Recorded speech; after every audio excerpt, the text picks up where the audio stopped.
You want to know what rock bottom looks like? It's standing there in the middle of a grocery store, holding a Happy Meal, while a complete stranger decides to poison your kid's moment of joy, right in front of everyone. Yeah, that really happened. Word for word, the way I'm about to tell you. See, it all started on a Tuesday afternoon. I'd promised my boy, Leo, that if he aced his spelling test, I'd let him pick whatever he wanted for lunch. He's 8, smart as a whip, knows words I still can't spell right, and all he wanted was a Happy Meal. Sun was shining. We're both in high spirits, just soaking up that father-son magic you wish you could bottle. We grabbed the meal. He's already dying to see the toy, but I had to run into the store for milk. Quick stop. That's all it was supposed to be. The second we walk into produce, Leo clutching his Happy Meal like it's some kind of treasure, this woman appears out of nowhere. Pink tracksuit, pinched up face, attitude straight. Out of a bad sitcom. Without warning, she goes off, loud enough for half the store to hear. Starts in with, "Are you seriously going to feed that poison to him right here? Take your ghetto garbage and your welfare lunch and get out of my sight." She actually said that.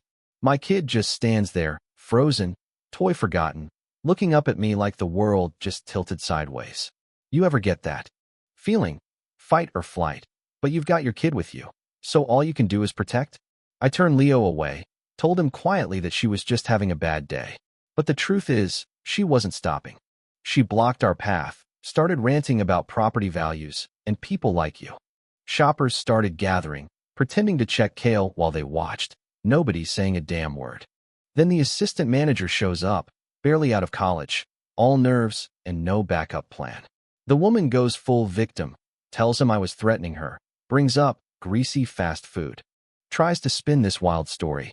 The kid looks at me, looks at her, sees the crowd, and what does he do? He asks both of us to calm down, asks me to hurry up and finish my shopping. Like this was a minor disagreement, not a public shaming. That just fueled her more. "I'm calling the police," she shouts. "You're harboring a dangerous criminal." She's shaking, voice quivering. Whole act dialed to 11. Manager's got no spine. Asks me if I'd just leave to avoid trouble. That's when it hits me. My son and I are being thrown out, not because of what we did, but because of who we are and what this woman wants everyone to believe about us. I said no. I said, "I'm buying my milk, not leaving." She screamed, "He's attacking me. Call 911. And suddenly, it's like a fire alarm went off in everyone's heads. Cameras up, voices buzzing, my kid hiding behind my leg. You know what I mean? You can't win. Even if you do everything right, someone's already decided you're the villain. Police show up, and I can see in their eyes, one's already picked a side. The other, younger, just looks nervous. The woman cries, tells her story, turns on the waterworks. The cop talks to me like he's reading from a script. I ask for the cameras, ask them to check the footage. He brushes me off, threatens me. Either admit guilt or get cuffed. Guess what happened next? I got cuffed. In front of my son. Manager stood by, silent. The last thing I saw before they led me away was Leo's face, confused, terrified. The ride in the back of the cruiser felt like a bad dream I couldn't wake up from. Maria, my wife, came rushing to the store when Leo called her, barely able to get the words out through his sobs. She found him with the manager. Toy still in his hand, Happy Meal cold. When I finally got home on bail, Leo wouldn't even look at me. He blamed himself. Thought if he hadn't wanted a Happy Meal, none of this would have happened. I held him, promised him it wasn't his fault. But how do you undo that kind of damage? Next came the nightmare of the police station, the booking, the mugshot, the humiliation. Then the legal avalanche, arrest record, court date, the whole mess. Maria and I hired Anna, a civil rights lawyer. She warned us it'd be ugly. The truth is only what you can prove, she said. So we got to work, gathering evidence, begging for the store footage before it disappeared. And just when I thought we'd fight this alone, a video went viral. Some bystander had recorded the whole thing. Every lie, every insult, every moment of my kid's heartbreak, right there for millions to see.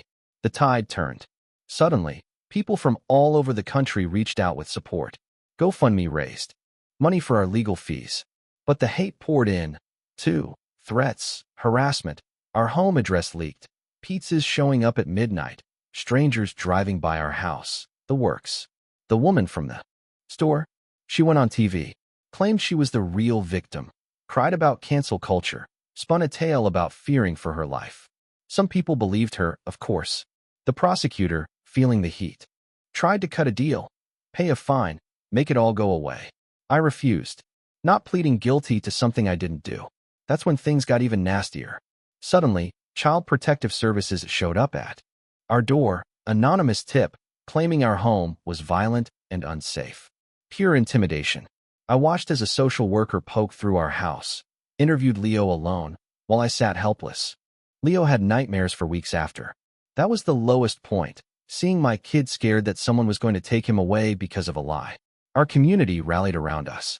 Neighbors formed a watch. People dropped off dinners. Even the local coffee shop put up a sign, "We stand with your family."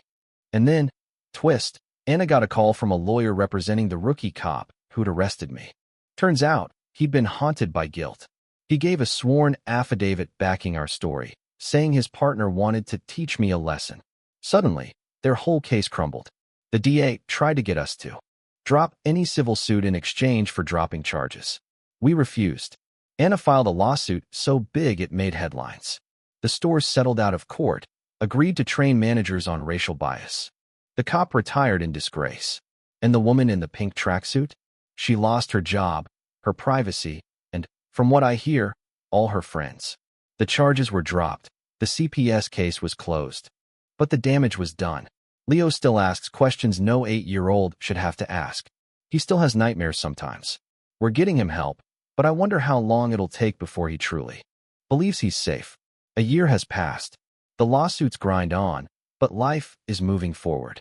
We found out just how strong our family is, and how much good there still is in the world, even when it feels like everyone's turned their back. And yeah, sometimes the worst days show you just how much you have to fight for. Last week, Leo aced another test. He asked if we could go get a Happy Meal. I said, "You bet we can, buddy. Because no one gets to steal that simple joy from my son. Not ever again." So tell me, where do you stand? What would you have done if you'd seen that go down? Drop a comment. Tell me what you think is right or wrong about justice and community. I want to hear it. You want to know what nobody tells you about going viral for the worst reason imaginable? It's that the chaos doesn't stop when the charges get dropped, or the news vans drive away, or the internet picks a new outrage for the day. No, the storm just changes shape. It gets quieter. Statement that never once used the word sorry. I figured maybe life would snap back to normal. It didn't. Not even close. Leo still had nightmares sometimes. Waking up in the middle of the night. Calling for me. Tears soaking his pillow. I'd sit with him, rubbing his back, promising him over and over, "You're safe, buddy. Nobody's taking you away. Not ever." He'd nod, but you could see it in his eyes. Kids remember more than you think. And Maria, God, she tried to keep it together for all of us. But you could see it, the way she checked the locks 3 times every night. Like someone turned the brightness down and the volume up on every threat. Meanwhile, the lawsuits were heating up. Anna, our attorney, was a bulldog. She didn't just want a settlement. She wanted change. She kept telling us, "This isn't just about your family anymore. This is about making sure it doesn't happen to the next father or the next little boy who just wants a damn Happy Meal." I appreciated it, really, but honestly, some days I just wanted it all to go away. You ever feel that way? Like you're so tired of fighting you'd give anything for just one quiet, boring afternoon? But every time I even started thinking that, something would happen to remind me why we couldn't let it go. Leo would come home from school and ask, "Dad, why did that lady hate us so much?" Afraid there'd be something else. The woman in the pink tracksuit. Let's just call her Karen. Because honestly, what else do you call someone who tries to ruin a family over a fast food lunch? She didn't just disappear after the truth came out. Nah, she doubled down, did interviews on TV, played the victim, cried crocodile tears about her life being destroyed by the internet. Meanwhile, she never once apologized, never once admitted what she'd done to my kid, to me, to all of us. Her supporters started their own little movement online, spinning stories about reverse racism and cancel culture and whatever new excuse they could come up with. I stopped reading the comments after a while, because all it did was make me angry. But something wild happened in our own neighborhood.